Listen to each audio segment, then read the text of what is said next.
नमस्कार दोस्तों आपका स्वागत है मेरे इस चैनल में। जिस चैनल में कभी भी आपको कोई एड्स देखने को नहीं मिलती। ये इकलौता ऐसा चैनल है वास्तुशास्त्र का जिसमें एड्स नहीं लगा रखी। मेरी टीम बहुत बार बोलती है कि सर आप अपने रेवेन्यू को बढ़ा सकते हैं एड्स लगाकर, और 10 सेकंड की, 15 सेकंड की, 20 सेकंड की एड्स में किसी को फर्क नहीं पड़ता। बट मैं हमेशा उनको बोलता हूँ कि जैसे मेरा एक एक मिनट कीमती है, इसी तरह से जो मेरे व्यूअर्स हैं उनका भी एक एक सेकंड कीमती है। तो इसलिए आपको इकलौता ऐसा वास्तुशास्त्र का चैनल है ये जिसपे कभी भी आपको ऐड देखने को नहीं मिलेगी। मैं कोई भी एड्स रन नहीं करता अपने चैनल पे।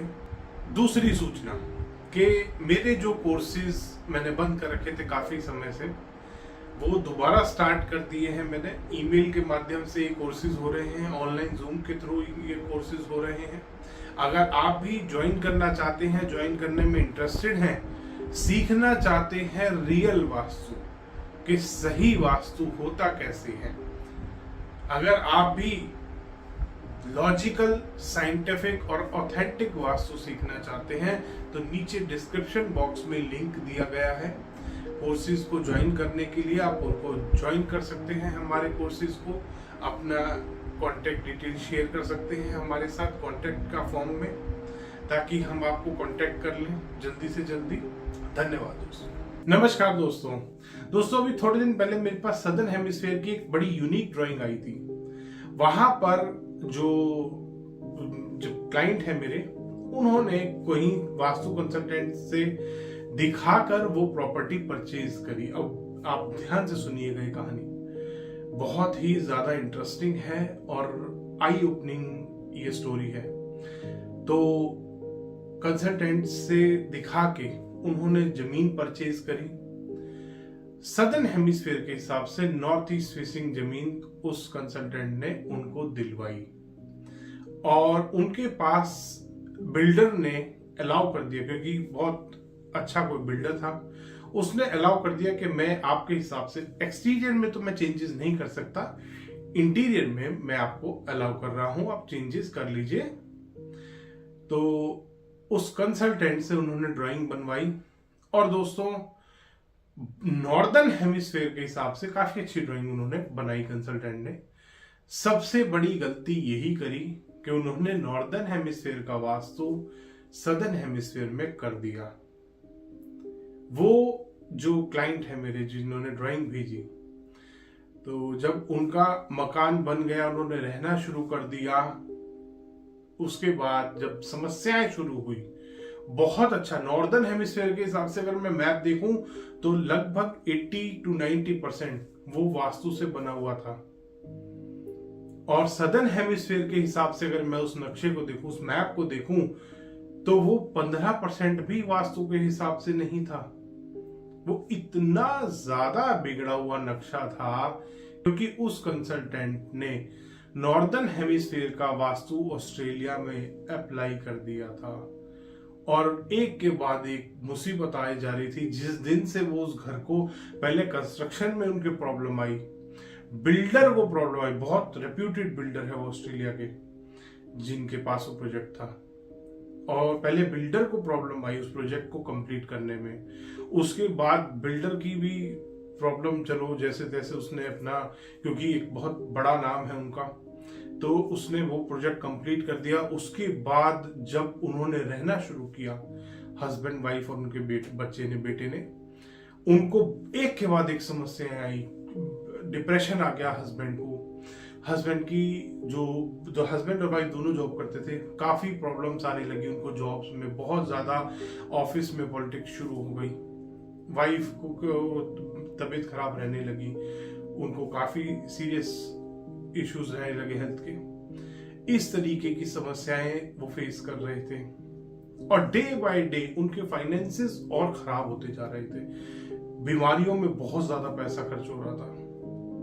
फिर उन्होंने ड्राइंग मेरे पास भेजी, उन्होंने ऑनलाइन थोड़ा रिसर्च किया, देखा कि सदर्न हेमिस्फीयर का वास्तु वो नहीं है जो नॉर्दर्न हेमिस्फीयर में लोग कर रहे हैं। सदर्न हेमिस्फीयर का वास्तु डिफरेंट है।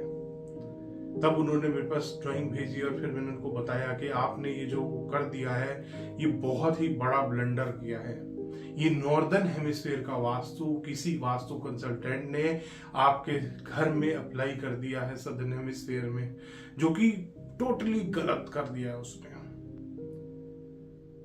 नॉर्दर्न हेमिस्फीयर के हिसाब से वो वास्तु अच्छा था, सदर्न हेमिस्फीयर के हिसाब से वो पूरा उल्टा था। मास्टर बेडरूम गलत आ रहा था, किचन बिल्कुल गलत बना रखी थी, सारे टॉयलेट्स गलत दिशा में आ रहे थे, पूरा उल्टा नक्शा बना रखा था। तो दोस्तों, अगर आप भी रहते हैं सदर्न हेमिस्फीयर में तो एक बार ध्यान जरूर दीजिएगा कि आप वास्तु कराना चाहते हैं तो ढंग से कराइए। सदर्न हेमिस्फीयर का वास्तु नॉर्दर्न हेमिस्फीयर से लगभग 20 से 25% तक अलग होता है, जिसके कारण बहुत मेजर चेंजेस आपके मैप में आते हैं।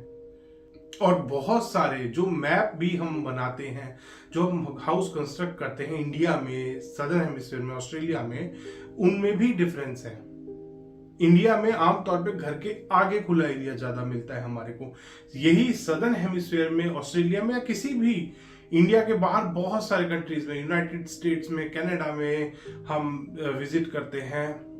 इवन दुबई आप चले जाओ, यूनाइटेड अरब एमिरेट्स में चले जाओ, लंदन में चले जाओ, सारे जगहों पे आपको बैक साइड में ज्यादा एरिया मिलता है। उसको आपको बहुत ध्यान रखना है, क्योंकि वो मेन कारण बनता है स्टेबिलिटी का। अगर वो एरिया गलत तरीके से आपने डिजाइन कर दिया, यूनाइटेड स्टेट्स में मेरे क्लाइंट है, उनके घर पे विजिट किया था, परफेक्ट वास्तु से बना हुआ घर और साउथ डायरेक्शन में बहुत गहरा स्विमिंग पूल, क्योंकि वास्तु कंसल्टेंट ने एडवाइस ये कर दिया था। ऐसी मेजर गलतियां कर देते हैं लोग। इसी तरीके से अगर आप सदर्न हेमिस्फीयर में वास्तु करा रहे हैं तो आपको ध्यान रखना है कहां कहां आपका कितना स्पेस आ रहा है। इवन जब आपके सदर्न हेमिस्फीयर में, मैंने बहुत सारे जगहों पे देखा है, घरों में विजिट करते हैं, ऑनलाइन बहुत एडवाइस करते हैं कि दोनों घर के जो दोनों साइड्स में जगह बचती है, छोटी छोटी गली सी निकल रही होती है, स्पेस होता है वॉक करने का, वो एक साइड में थोड़ा ज्यादा होता है, एक साइड में थोड़ा कम होता है, वो भी आपको ध्यान करना है।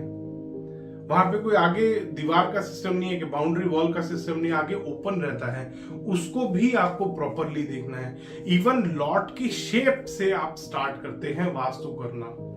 सबसे पहले आपको लॉट का शेप देखना है, फिर आपको देखना है आपकी उसमें बिल्डिंग कहाँ आ रही है, कौन सी साइड पे आप कितना स्पेस छोड़ रहे हैं, किस तरीके के प्लांट्स वहां पे लग रहे हैं। आगे भी बहुत बार कॉमन एरिया में भी प्लांट्स होते हैं रोड के साइड में, बहुत बार आप भी अपने घर के आगे छोटा सा गार्डन बनाने का स्पेस होता है, उसका ड्राइववे होता है, वॉकवे होता है। सारी चीजें जब डिजाइन करते हैं तो आपको ध्यान करना है आप सदर्न है जिस कंट्री में आप हो, स्पेशली क्योंकि यूनाइटेड स्टेट्स और इंडिया के वास्तु में भी थोड़ा बहुत फर्क आता है, तो जिस कंट्री में आप हैं उस कंट्री के वास्तु के हिसाब से आपको वो अप्लाई करना है।